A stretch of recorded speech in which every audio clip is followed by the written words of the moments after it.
అల్పపీడన ప్రభావంతో ముంపుకు గురైన ప్రజలను బీజేపీ నేత డాక్టర్ కరణం రెడ్డి నరసింహారావు పరామర్శించారు. గాజువాక మండలం షీలానగర్ హరిజన జగ్గయ్యపాలెం ప్రాంతంలోని 270 ఇళ్లు వరదల వలన పూర్తిగా మునిగిపోయి ఇంట్లోకి నీరు రావడంతో బియ్యంతో సహా అన్ని వస్తువులు తడిసిపోయాయని, ఇంట్లోకి నీటితో పాటు పాములు కూడా రావడంతో రాత్రంతా ప్రాణాలను అరిచేతిలో పెట్టుకుని ఉన్నామని, ఎన్ని ప్రభుత్వాలు మారినా మా బతుకులు మారడం లేదని గ్రామ పెద్దలు బీజేపీ గాజువాక కన్వీనర్ కరణం రెడ్డి నరసింహారావు ముందు వాపోయారు.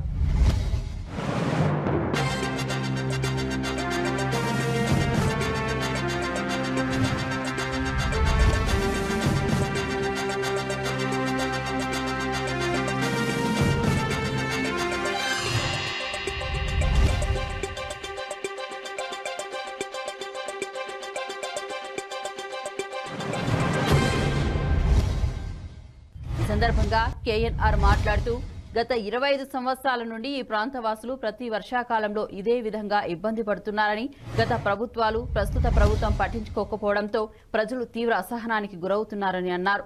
పాలకులు, అధికారులు వెంటనే వీరందరినీ సురక్షిత ప్రాంతానికి తరలించి భోజన వసతులు కల్పించి ఈ సమస్య శాశ్వత పరిష్కారానికి కృషి చేయాలని కోరారు. నిరుపేదలకు తమ బీజేపీ తరపున నిత్యావసర సరుకులు మరియు భోజనాలు పంపిణీ చేస్తామని తెలిపారు. ఈరోజు శీలానగర్ దగ్గర హరిజన జగ్గయ్యపాలెం ఈ వరద కారణంగా నిన్న రాత్రి నుంచి విపరీతంగా కురుస్తున్న భారీ వర్షాల కారణంగా సుమారు 270 ఇళ్లు పూర్తిగా నీట మునిగిపోయాయి. ఇంట్లో ఉన్నటువంటి బియ్యం, వారి యొక్క వస్తువులు అన్నీ కూడా తడిసి ముద్దయిపోయి, చాలా పేదవాళ్ళు, చాలా ఇల్లులు కూడా వారి యొక్క గోడలు కూడా కూలిపోయి, కమ్మలిల్లు కూడా చాలా దారుణంగా ఉన్నాయి. వారిని ఎవరు పట్టించుకోవట్లేదని వారు తీవ్ర ఆవేదనకు గురవుతున్నారు. మరి గ్రామంలో ఉన్న ప్రజల్ని ఆ బీజేపీ పార్టీ తరఫు నుంచి మేమంతా వెళ్లి కలవడం జరిగింది. వారు గత 20 సంవత్సరాలు ఇదే సమస్య మేము ఎదుర్కొంటున్నాము, అధికారులు, రాజకీయ నాయకులు వచ్చి చూసి వెళ్ళిపోతున్నారు తప్ప, వర్షాకాలంలో వస్తున్నారు, వాగ్దానాలు చేస్తున్నారు, వెళ్తున్నారు తప్ప ఈ సమస్య పరిష్కరించట్లేదు, శాశ్వతంగా పరిష్కరించాలని వారు ఆ దృష్టి తీసుకురావడం జరిగింది. ఖచ్చితంగా దీనిపై మరి అధికారులకు, మరి రాష్ట్ర ప్రభుత్వానికి మా పార్టీ పెద్దల ద్వారా వారి దృష్టికి తీసుకువెళ్లి ఈ సమస్య పరిష్కారానికి జగ్గయ్యపాలెం గ్రామం చిన్నప్పటి నుంచి నాకు ఇప్పుడు 37 సంవత్సరాలు, నాకు తెలిసి ఒక 25 సంవత్సరాల నుంచి మాకు ఇదే పరిస్థితి. ప్రాబ్లం ఏంటంటే మాకు ఇప్పుడు ఈ ఫ్లడ్ ఉన్నది, ఇది మేము మా తాతల కానించి మేము అందరం బతుకుతున్నాం.